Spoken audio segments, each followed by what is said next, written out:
Bonjour Myriam, Bonjour. bienvenue dans ce talk show qui a pour objectif de mettre en avant des parcours inspirants et je suis certaine que le tien va inspirer beaucoup de personnes. Merci en tout cas d'avoir accepté l'invitation. Merci à toi. Pour commencer cette interview, est-ce que tu pourrais nous parler un petit peu de toi? D'où est-ce que tu viens, tes origines, tes racines? Oui, bien sûr. Je me présente. Je m'appelle Myriam. J'ai 31 ans. Je vis à Genève. Je suis suisse. Je suis née à Genève. J'ai une maman qui est d'origine péruvienne d'Amérique du Sud et mon père qui est suisse du côté du Valais. Trop bien. Est-ce que tu pars un petit peu des fois au Pérou? Oui, bien sûr. Bah, dès que je peux, parce que comme c'est relativement loin, il faut y aller au moins 3 semaines pour que ça vaille la peine, parce que j'ai beaucoup de famille là-bas, mais j'adore y aller. Je me ressource là-bas. Non, c'est un très beau pays. Trop bien. Oh là là, tu me donnes. Du coup, pour continuer un petit peu, l'objectif c'est de parler un petit peu de ton parcours. J'imagine que tu as fait toute ta scolarité en Suisse, c'est bien ça? Oui, oui, c'est ça. J'ai fait toute ma scolarité en Suisse. En fait, je suis toujours restée dans la même ville à Genève. Oui, une vraie Genevoise. Oui, oui, Ah. oui. Et donc après ta maturité, quel choix tu as fait? Alors, après la maturité, j'ai fait un apprentissage d'employé de commerce. Donc, en Mhm. fait, en France, on dit plutôt une alternance. Oui. Donc, c'est une formation qui se fait sur 3 ans. Il y a une partie à l'école et une partie en entreprise. Mhm. Donc moi, par exemple, mon apprentissage, j'ai choisi de le faire dans un hôpital public, dans D'accord. l'hôpital en fait principal de Genève. Ok, super. Donc 3 ans en alternance C'est ça, pour l'hôpital et l'école. Et exactement. c'était quoi le rythme? Est-ce que c'est 2 jours en entreprise, enfin du coup en entreprise, 3 jours à l'école? Comment ça Alors se... en fait, chaque année, ça change. La première année, là, j'ai plus souvenir parce que ça fait un moment que je fais ça. Mais la première année, il me semble qu'on avait peut-être 2 jours d'école. Ensuite, le deuxième jour, la deuxième année, pardon, peut-être plus 2 jours d'école. Enfin voilà, en tout cas, c'était toujours moitié école, moitié entreprise. Si par exemple, on n'a pas l'école, on est en entreprise. Mhm. Ok. Donc voilà, ça se passait comme ça. Et au niveau de l'école, c'était quoi les cours dans ce CFC? Alors en fait, les cours, ils sont très variés. On a des cours de langue, donc on a l'anglais, on a l'allemand si on choisit l'allemand ou l'italien. On a des cours de comptabilité, pardon.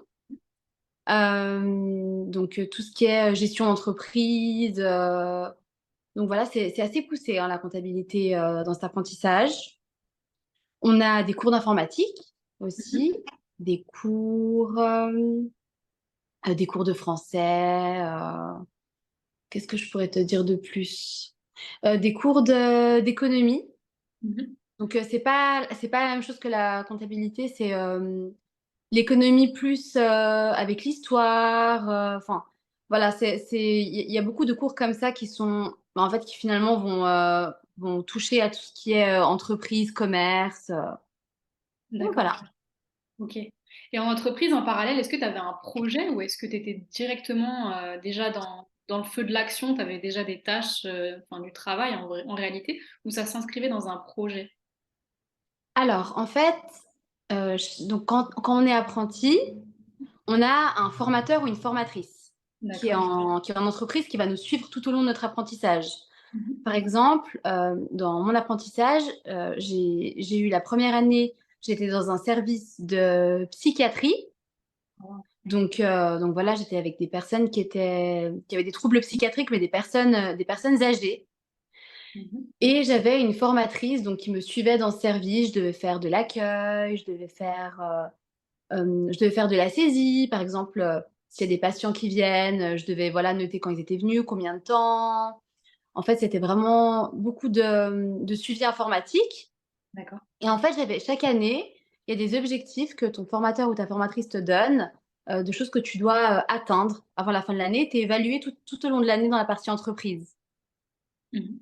Donc voilà, par exemple, première année, j'étais en psychiatrie. Deuxième année, j'étais dans une direction, donc rien à voir. Donc j'avais plus du tout de contact avec les patients comme avant. C'était plus des contacts avec les collaborateurs, les autres directeurs, plus des réunions où on a le suivi des décisions. Donc une autre partie un autre type de secrétariat, en fait. C'est ça qui est intéressant aussi dans l'apprentissage. Et du coup, ben, les objectifs, ils étaient différents. Par exemple, en première année, je pouvais avoir un objectif de accueil des patients. Et la deuxième année, je pouvais avoir un objectif de suivi des réunions, prise de procès-verbaux, quand tu dois taper des rapports, des choses comme ça. D'accord. Donc La voilà. troisième année? La troisième année, justement, j'ai eu deuxième et troisième année, j'étais à la direction. J'ai fait 2 ans là-bas. D'accord. En fait, comme c'était une direction, j'avais la possibilité de rester 2 ans parce qu'il y avait énormément d'objectifs que je pouvais développer. Alors que peut-être dans un plus petit service, j'aurais vite fait le tour. Donc du coup, j'ai choisi de rester. Et puis, c'était super intéressant. Donc ça, tu as fait donc 3 ans dans la même Oui, entreprise. Ensuite, tu as eu ton oui, CFC. c'est ça. Qu'est-ce qui s'est passé après le CFC? Alors, après le CFC, j'ai choisi de faire une maturité professionnelle. Donc, il faut savoir qu'une maturité professionnelle, on peut la faire sur 1 an comme sur 2 ans. Et moi, j'ai choisi de la faire sur 2 ans. Comme ça, j'avais la possibilité de travailler à côté. Parce que quand on est apprenti, on s'habitue à avoir un revenu. Hmm. Vu qu'on est en entreprise, on est payé. Alors que si on fait l'école à plein temps, on n'a plus de revenus. Donc voilà, je préférais garder comment dire, mon indépendance de ce côté-là. Donc j'ai choisi de faire ma maturité professionnelle en 2 ans, de travailler à côté. Donc j'ai continué à travailler à la direction, mais cette fois-ci en tant qu'employée. Et donc ma maturité professionnelle, c'était encore une fois des cours de comptabilité, de gestion, des cours d'informatique, des cours d'anglais, mais voilà, un niveau beaucoup plus élevé, on va dire. Ok. Donc la différence entre CFC et maturité, c'est juste que c'est la continuité et donc on augmente le niveau. Exactement, c'est la continuité. C'est juste, c'est pas du tout le même diplôme et au niveau, c'est pas reconnu de la même façon aussi. Par exemple, selon les postes qui t'intéressent, des fois, ils vont te demander soit un CFC, donc voilà, un CFC, un apprentissage d'employé de commerce, mais des fois, ils peuvent te demander la maturité. Et Mhm. après la maturité, tu peux faire un brevet, tu peux faire d'autres choses. En fait, c'est une formation certifiante après l'apprentissage. D'un autre niveau. Est-ce qu'on peut Voilà, dire que c'est l'équivalent, est-ce que tu connais un peu les équivalences en France de la maturité professionnelle? pas vraiment. Pas vraiment. Ok. Non. Oui, ça serait intéressant de voir du coup Mhm, l'équivalence en réalité. mhm. Durant cette maturité professionnelle, est-ce que tu as continué l'alternance avec la même entreprise ou tu as changé d'entreprise? Je suis toujours restée dans la même entreprise. Alors moi, je suis vraiment l'exemple de la personne qui a fait tout dans la même entreprise. Et en fait, bon, c'est vrai que c'est un peu, comment dire? Moi, j'ai beaucoup en fait, je me suis sentie tellement bien dans cette entreprise que du coup, j'ai continué. Et en fait, ce qu'il faut savoir, c'est que, l'hôpital dans lequel je travaille, il est très grand. Mhm. Donc en fait, il suffit que tu changes de service, donc tu changes d'étage, parce qu'il y a au moins une dizaine d'étages, on va dire on est plus de 12 000 collaborateurs à l'intérieur, enfin, c'est vraiment quelque chose d'énorme. Donc dès que tu changes de service, tu changes totalement de travail. Mhm. Donc, en fait, j'ai toujours eu l'impression de changer au final d'endroit. Tout en Donc étant voilà, dans la même entreprise finalement. exactement, exactement. Et par rapport à ces 2 ans, la maturité professionnelle, tu m'as dit, c'est ça. Oui, oui. Pendant ces 2 ans, tu étais toujours dans le même service, la direction? Pendant ces 2 ans, alors non, les premiers mois, enfin, il me semble que c'était les 6 premiers mois, j'ai travaillé en tant qu'employée à la direction. Et ensuite, j'ai trouvé un travail de secrétaire, plus d'assistante pour une responsable qui s'occupait du département d'oncologie. Et donc, c'était mon premier vrai poste de secrétaire en dehors de mon apprentissage, on va dire. Donc voilà, j'ai commencé à travailler pour elle pendant environ 2 ans. Donc à ce moment-là, j'étais à 50, ce qui me permettait de concilier, toujours la maturité et puis, mon travail. Ah ouais. Donc Ok. voilà, oui, À l'issue donc de ces 2 ans, tu as eu ta maturité professionnelle. c'est ça. Donc suite à ces 2 ans, j'ai eu mon diplôme et j'ai changé de service. J'avais envie de plus d'indépendance, financière et comme un 50, forcément, c'est pas on va dire que c'est pas suffisant comme revenu. J'ai cherché, un autre, voilà, je me suis lancée pour un nouveau défi de secrétaire dans un autre service. Donc le département de médecine aiguë, donc il y a le service des urgences, le service de l'anesthésie et le service des soins intensifs. Et donc voilà, là, je travaille dans ce département depuis 5 ans, il me semble. Wow. 5 ans. Donc là, je suis à 80%. Et puis, outre le fait que j'ai voulu augmenter mon taux, j'avais envie, voilà, de connaître autre chose. C'est une autre dynamique. Avant, j'avais un chef, maintenant j'en ai 2. C'est très varié. Enfin voilà, voilà. Donc du coup, je suis très contente. Génial. Et c'est vrai que c'est ce Mhm. qui m'avait frappé quand tu m'as dit que ça faisait déjà 5 ans plus tes 5 ans avant, ça fait 10 Oui, ans finalement. oui, Je travaille dans la même entreprise, j'étais oui, fascinée, avec c'est beaucoup de ça. passion, très contente de ton métier, j'étais fascinée. J'avais jamais vu ça. Oui, c'est vrai, mais c'est vrai que ça surprend beaucoup quand je dis que je suis super contente de mon travail, que je suis secrétaire. Les gens, ils sont toujours un peu étonnés. Mais non, vraiment, moi, j'aime beaucoup mon travail, en fait, parce que déjà, je trouve que chaque jour, comment dire, on fait des tâches qui sont très similaires. Au final, il y a quand même une routine, mais en fait, tu te sens vraiment utile, en fait. Mhm. C'est en fait, on a toujours besoin de toi. C'est ça qui est important. Je pense qu'il faut comprendre aussi avec le secrétariat, c'est pas juste une personne qui répond au téléphone, qui dit oui, bonjour, vous avez rendez-vous. Non, en fait, on est le lien entre les personnes et nos responsables hiérarchiques. Donc, on doit faire en fait le suivi de plein de choses différentes. On doit informer les gens, on doit être patient. On les aide aussi à comment dire, quand il y a quelque chose, ils ont besoin de quelque chose, on essaye de les aider pour trouver des solutions, on les réoriente. Donc Mhm. en fait, c'est très riche. Tu as beaucoup de contacts avec plein de personnes différentes, que ce soit des médecins, des infirmiers, des personnes de l'extérieur. En fait, c'est ça, c'est que moi, je trouve que c'est très intéressant. Tous les jours, j'ai des suivis de dossiers qui sont différents. Et comme je m'entends super bien avec ma hiérarchie, je me suis toujours très, très bien entendue, c'est super fluide, en fait. Ça aide beaucoup. Oui, Moi, dans oui, ce oui. que j'entends, c'est que ce qui fait qu'on est passionné ou qu'on reste à la même, enfin, dans le même poste, en tout cas pour ta part, c'est parce que tu te sens utile, tu apprends, ou en tout cas le métier, enfin tous les jours, enfin chaque jour est différent, même s'il y a certainement un squelette, une ossature de base. Oui, Et puis tu as des contacts, des interactions avec des personnes qui sont complètement différentes, des patients, des médecins, des infirmières, et ça crée une autre dynamique. C'est c'est intéressant. ça, c'est le côté où tu te sens utile. Et je pense qu'il est important, c'est que quand tu te sens valorisé, tout simplement. Mhm. Nous, en tout cas, dans notre département, parce que voilà, j'ai plusieurs collègues qui sont secrétaires, on n'est peut-être pas dans le même bureau, mais on a contact tous les jours. Nous, en tout cas, on est vraiment, comment dire, on nous a toujours donné notre place. Par exemple, je sais que des fois, dans certaines entreprises, il y a peut-être des directeurs qui vont manger de leur côté, les secrétaires, elles vont manger entre elles. Non, nous, ça a toujours été mélangé, en fait. Ils nous ont toujours intégrés. Pour eux, en fait, on est vraiment une équipe et c'est ça qui fait que ça fonctionne. Moi, je vais avoir besoin peut-être de mes chefs d'une certaine manière et eux, ils auront besoin de moi aussi. En fait, c'est toujours un échange. Mhm. Et du coup, ce qui fait que c'est super intéressant. Enfin, si je dois dire, par exemple, une journée type, Oui. je passe pas ma journée à faire des copies ou autre. Je veux dire, j'ai plus de responsabilités, on discute, on échange. Et, par exemple, on peut parler de certains projets que peut-être je vais pas m'occuper tout de suite, mais c'est vraiment très intéressant, en fait. Ok, donc dans ta journée type, il va y avoir des tâches assez peut-être récurrentes par rapport à la veille, mais tu Oui. as, des nouvelles perspectives. Exactement. Si tu veux, par exemple, je peux te donner un exemple de journée type, si ça Oui. t'intéresse.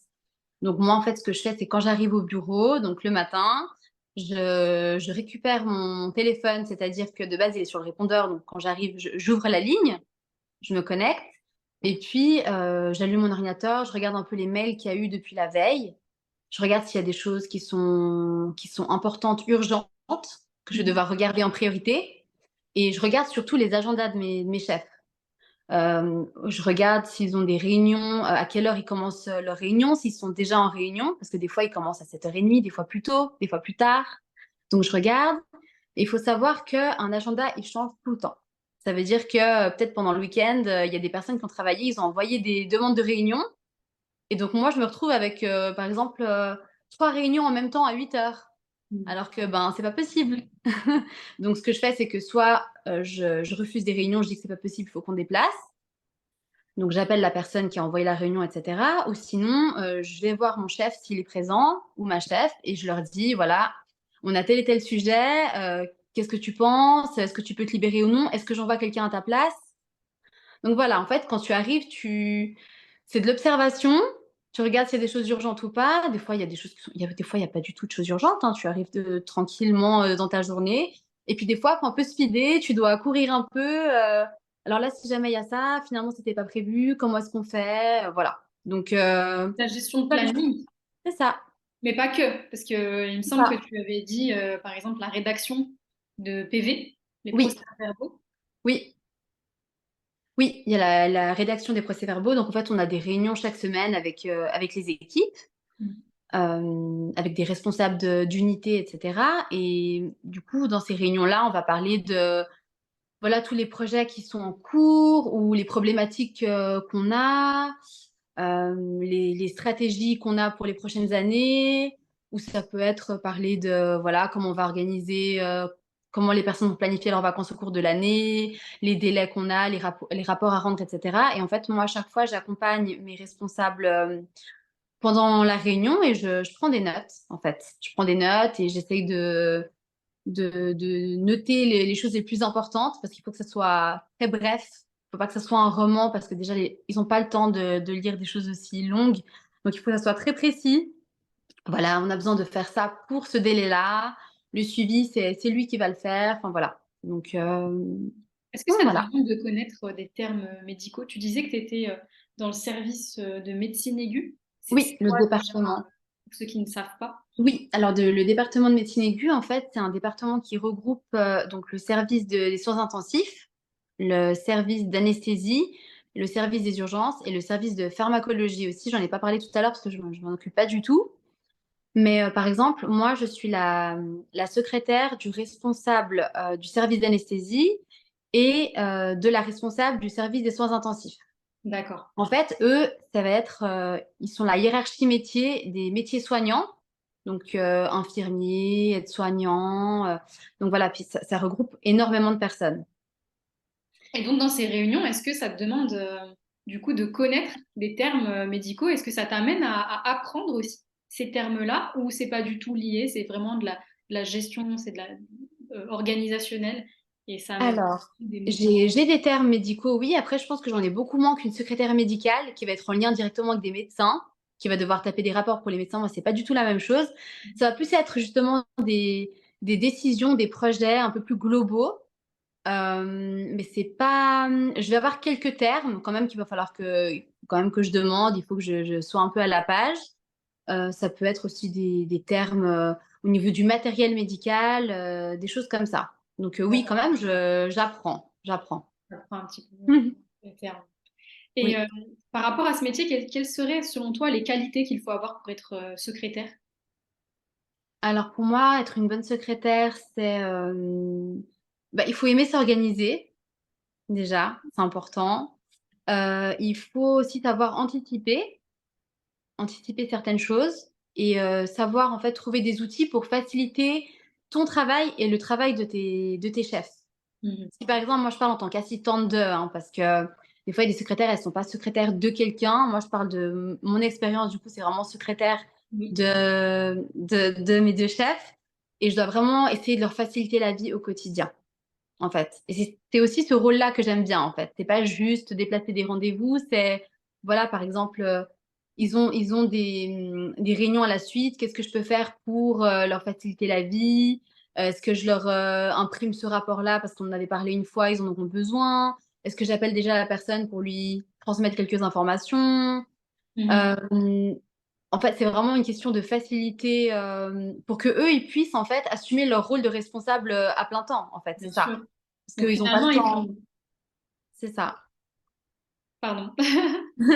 Non, je dis, en fait, c'est ça, c'est qu'en fait, parce qu'ils ont pas le temps, peut-être, de faire des choses administratives. Entre 2 réunions, ils courent tout le temps. Ils sont tout le temps dans les réunions. Donc il faut pouvoir, voilà, organiser, faciliter. Donc il faut être organisé, anticiper. Je pense qu'il faut aimer aussi rendre service, c'est important. Moi, je suis très fière de rendre service, on me dit pas: «Oui Myriam, apporte-moi un café», non, pas du tout. Par contre, s'il y a une réunion où il y a plusieurs personnes qui sont là, je vois qu'ils attendent, bah, je vais aller de moi-même, leur dire: «Est-ce que vous voulez un café en attendant que monsieur arrive? Très bien, je vous l'amène» et cetera. Enfin, il faut aimer rendre service. Pour moi, c'est important. C'est important de le dire, hein.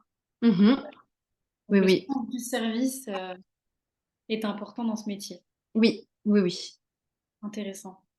Et par rapport aujourd'hui avec l'arrivée de l'intelligence artificielle, on voit pas mal de, bah, déjà des rapports qui peuvent être enregistrés comme ça. Il y a également maintenant des planificateurs qui sont Oui. automatiques. Qu'est-ce que ça t'inspire ou on dirait qu'est-ce que ça t'évoque aujourd'hui cette Alors, arrivée de technologie? Alors, moi, j'avais un avis qui a changé. Donc, j'avais un avis plus inquiète dans le sens où je me suis dit, mince, on va plus réfléchir par nous-mêmes. Enfin, par exemple, je parle de secrétariat, hein, vraiment pour les tableaux, des choses comme ça. Ça nous facilite le travail et en même temps, je me disais, ça m'embête de devoir passer par un outil. J'aimerais pouvoir réfléchir par moi-même. Par exemple, s'il y a des tournures de phrases, etc., des choses un peu compliquées. Mhm. Par exemple, s'il y a un sujet qui est un peu touchy, il faut savoir mettre les bons mots, et cetera. Donc, je me suis toujours dit: «Ça, j'ai pas envie d'utiliser parce que j'ai envie de réfléchir par moi-même». Après, avec le temps, on se rend compte que, en fait, il faut juste savoir l'utiliser. Ça nous remplace pas nous, mais ça peut nous apporter un plus. Après, ce qu'il faut savoir, c'est que moi, par exemple, dans mon travail, j'ai pas du tout le droit de l'utiliser, donc je l'utilise pas. On n'est pas, comme c'est la fonction publique, on n'a pas du tout le droit d'utiliser les IA. Je pense que c'est plus dans le privé. Donc Mhm. voilà, donc moi, je vais plus l'utiliser dans le privé si j'ai besoin de rechercher des informations, que j'ai besoin de voilà, d'informations concrètes et que j'ai pas envie de faire, 15 sites internet à rechercher l'information. Je vais peut-être utiliser, l'outil plus pour ça, mais du coup, au quotidien, ben, je vois pas vraiment l'impact parce que je j'utilise pas. Tu l'utilises pas. Est-ce que C'est tu ça. penses que ça peut être une menace ou si Alors demain c'était intégré aux fonctions, en tout cas, oui, aux fonctions publiques, est-ce que tu penses que c'est une menace pour le poste ou est-ce que c'est au contraire un outil, une aide qui va permettre de simplifier le travail et de te libérer du temps pour être peut-être plus à mmh l'écoute des besoins de tes chefs? Alors c'est ça, je pense que c'est très, nuancé, en fait. Je pense qu'il faut vraiment savoir l'utiliser. Si tu fais plus les choses par toi-même et que tu dis juste, «Oui, fais ce tableau tu lui demandes de faire le tableau, il te le fait en 2 minutes, tu le donnes comme ça, je trouve qu'il y a aucun mérite. Mhm. Donc j'aimerais pas l'utiliser pour ce peut-être pour ce genre de choses. Après, si je fais quelque chose qui est, à moi, qui est personnel et que j'ai besoin de quelque chose où je bloque, là, par exemple, je pense que ce serait quelque chose de plus utile. Mais je le vois pas vraiment comme une menace parce que, je pense qu'un, un manager quand il comprend ce que la nécessité d'avoir une vraie secrétaire, il pourra pas juste se contenter d'un outil. Parce que pour moi, ça voudrait dire qu'on réduit le métier de secrétaire à juste, de la saisie ou de l'organisation de rendez-vous et en fait, c'est beaucoup plus que ça. On doit vraiment, s'adapter à la personne qu'on a en face de nous. Moi, par exemple, j'ai 2 chefs, donc j'en ai une qui a un fonctionnement qui est différent et lui, il a un fonctionnement qui est également différent. Donc je dois aussi faire en sorte, par rapport à leur tempérament, eux, ils préfèrent comme ci, elle préfère comme ça. Donc en fait, tu peux pas c'est pas juste des outils, c'est vraiment, voilà, Sur tu t'adaptes mesure. à la personnalité. Hmm. Voilà. Wow. Donc un service sur mesure. Oui, oui, oui, complètement C'est et c'est ça qui important. fait que ça fonctionne aussi. Hmm. Trop bien. Mmh Intéressant. En tout cas, pour ces partages, pour Merci à toi. ces questions. C'était très clair. Ça permet de mieux comprendre ce métier qui est très souvent, bah, faut le dire, hein, dénigré parfois, Bien hein. sûr, bien sûr. Voilà, c'était l'objectif de cette interview, c'était de le mettre en lumière, notamment par rapport à ton parcours et encore une fois, ta passion, le fait que tu sois lumineuse quand tu fais ce métier et que tu en parles, je trouvais ça vraiment important de le mettre en avant parce que Merci. c'est rare et dans d'autres métiers, hein. C'est Oui, bien sûr. vraiment rare. Donc ça montre que parfois il y a des métiers voilà, auxquels on ne pense pas, comme le Mmh secrétariat, parce que la société est très dénigrante. Et finalement, on peut vraiment trouver son pied et être très heureux, très épanoui et trouver du sens. Parce que c'est aussi mh. l'objectif de cette chaîne, parler du sens, donc trouver du sens de par l'utilité que tu as. Mmh C'est ça, exactement. Merci beaucoup Myriam d'avoir accepté cette interview et bah, pour cet échange. Je te souhaite le meilleur pour la suite et je te dis à très bientôt. Merci beaucoup, à bientôt.